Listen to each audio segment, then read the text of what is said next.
is really special because this is probably the first time in history that the tribes of the Cordillera and the tribe of Tiboli will be performing together, will be meeting, will be mingling together. Do just what you want. You're the one I trust, and I always be around when I need some loving, baby.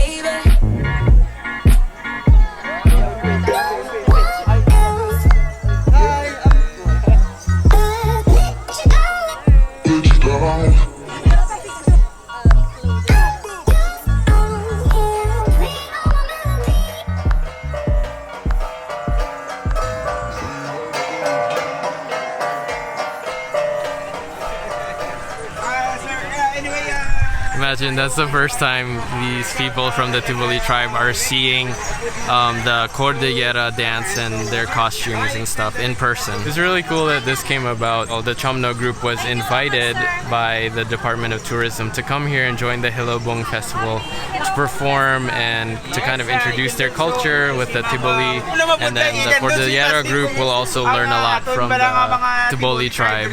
Ate Wami is being interviewed right now, live.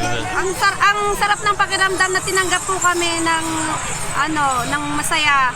Very warm po yung pagtanggap ng mga tao dito sa amin. Right, we're gonna make our way to the front so that we can see the other groups perform.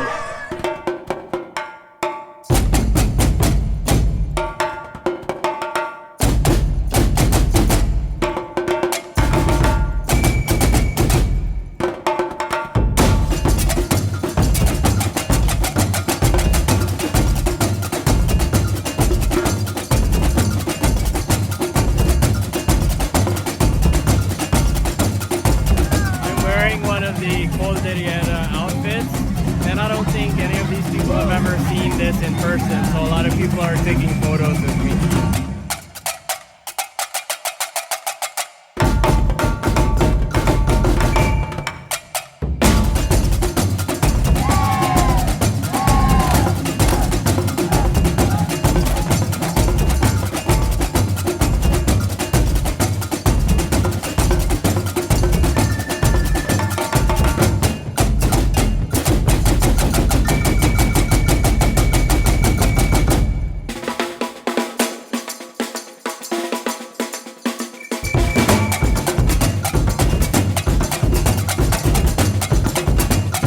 Their first time to see people wearing this kind of outfit.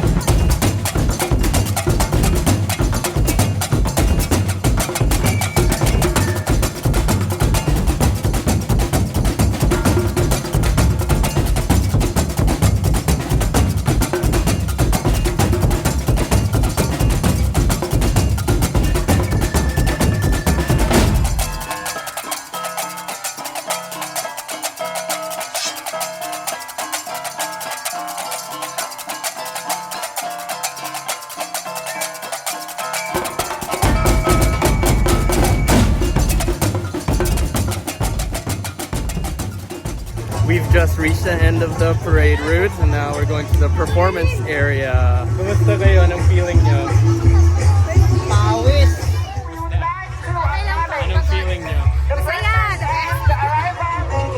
We welcome you to the 46th Foundation Anniversary Chomno Cultural Dance Group of Cordillera.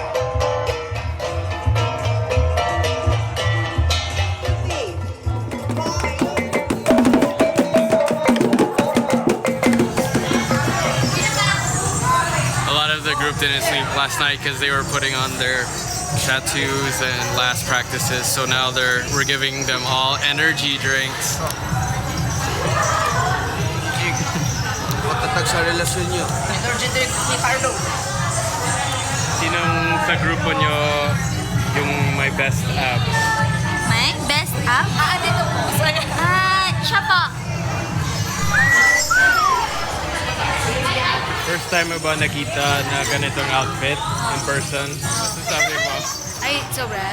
The warmness and the appreciation ng mga Tiboli tribe, nakaka-overwhelm. Guys, napapag-guys ako. Subukan yung pumunta sa Hilobong Festival. Grabe. makikita nyo ang mayamang kultura ng mga Tiboli tribe. Ako masasabi ko, mahalin ng ating lahi. Wow. Oo nga, kasi iba, di ba, minsan parang wala talagang knowledge kung anong meron sa culture ng bawat lugar ng Pilipinas. Diba? Ako nga, nakaka-open lang din yung ano ko, yung culture sa ano. Kunyari, una-una talaga yung igorot, yun, yung mga ganon. Na parang, before, parang inaasar-asar, ganon-ganon. Kasi daw, kung ano yung maitim, mga ganyan. Pero nung na-immerse kami, parang, ay, ang saya. Tapos sobrang, lalo na mga tayong mga taga-Bandil na, punta kayo dito sa iba't ibang parte ng Pilipinas. Hindi yung basta, porket nagta-travel lang tayo, is yung mga lugar lang. Pati yung mga locals, kilalalin natin.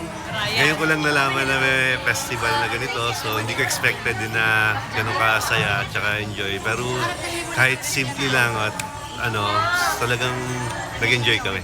Masaya kasi parang hindi siya yung typical travel adventure. So may immersion sa culture, tapos masaya na nalalaman mo yung culture ng iba. Hindi lang dito sa Tiboli, pati yung sa mga taga-Cordillera kasi ngayon lang namin sila na nakasama. So thumbs up. I've been really wanting to have this kind of experience na mga festivals na ganito. Hindi lang yung travel para punta yung mga attractions and kind of that.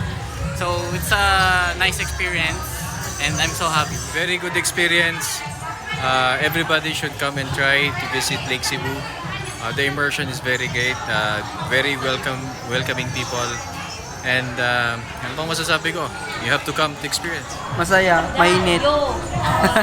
Very welcoming sila. Oo, Mababait, very welcoming po ang mga taga dito. para kaming baby dito. Tutok lahat, pati pagkain. This is so awesome. Hindi ko ma-explain, but it's very emotional. Ang sarap ng pagtanggap nila sa amin, very overwhelming. Masaya, tanggap kami. We are really connected each other as indigenous people. Tiboli and Igorot, ang saya-saya. This is the beginning of our journey. So, marami pang festival or marami pa kaming invitation na pupuntahan. We're so thankful and we're so flattered for the acceptance, for the love, and for the warm hearted people of Tiboli, of Lake Cebu. And we're here to actually showcase the Cordilleran cultures and to present to the Tiboli people how loving people Cordillerans or Cordilleran people are. And we're so happy to be here.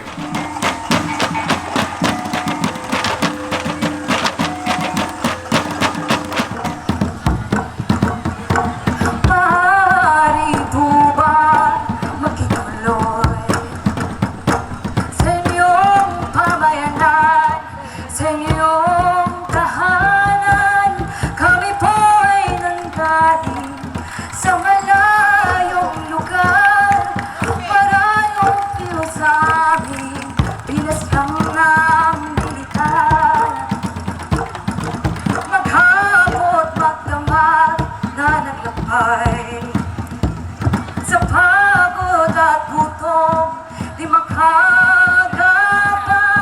Mga batang pasti, matatanda at may sakit. Walang kalaban-laban, pinagtaboy ang piling. Sabay-sabay pa tayo, upang bigyan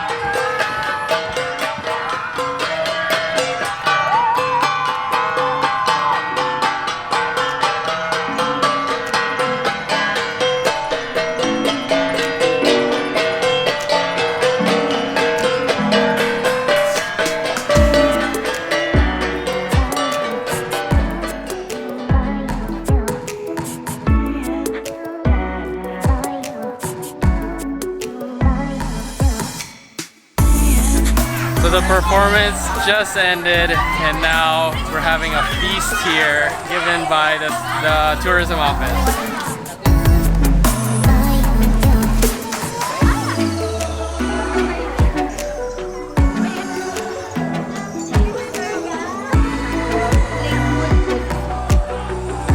Thank you Chumno Group Cultural Arts for coming to the municipality of Lake Cebu.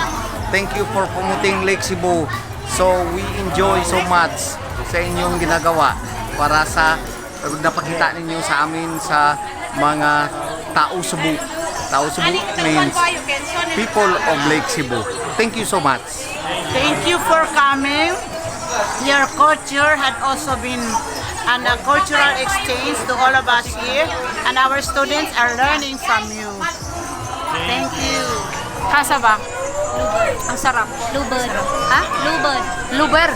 Lubod. This is just motivate us. Na-inspired kaming lahat para maging connect pa sa ibang tribo. And we are so happy na pagbalik namin sa Cordillera, may mga magaganda kaming kwento na ikukwento sa kanila na ang Mindanao ay napaka-hospitable, very accommodating sila at very warm people. Masasabi ko, maganda ako, charot. Masaya kasi nakapunta dito. Nakamit ng maraming friends. For me, it was such a surreal experience to be able to eat with the mayor and up in the house of the Tivoli, and it was just, I don't know how to explain it, it just felt really cool to see the two tribes come together from the Cordillera and then also the Tivoli tribe. Now they're just selling some stuff here at a booth, and then Amin is gonna give a few tattoos. This would be a lifetime commitment. I'm so excited. Goodbye, clean hands.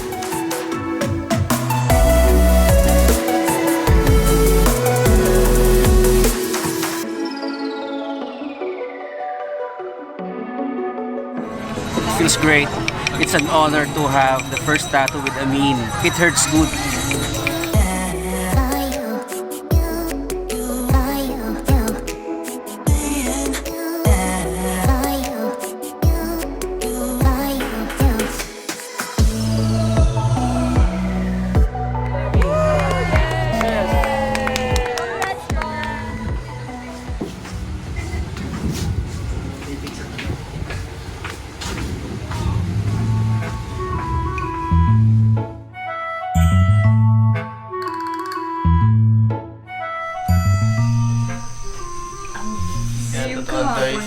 Yung binatutulog kasi may charcoal. Gusto mo bili ako tapos. Nagbalik? Cowboy. Nagulag sila sa cowboy. Country music.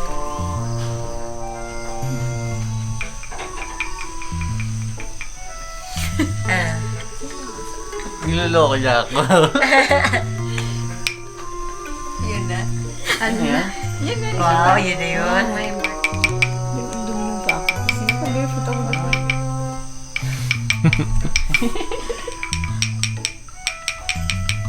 Masarap pa yung facial. Ha? Ako din, guys. Saan ka mo?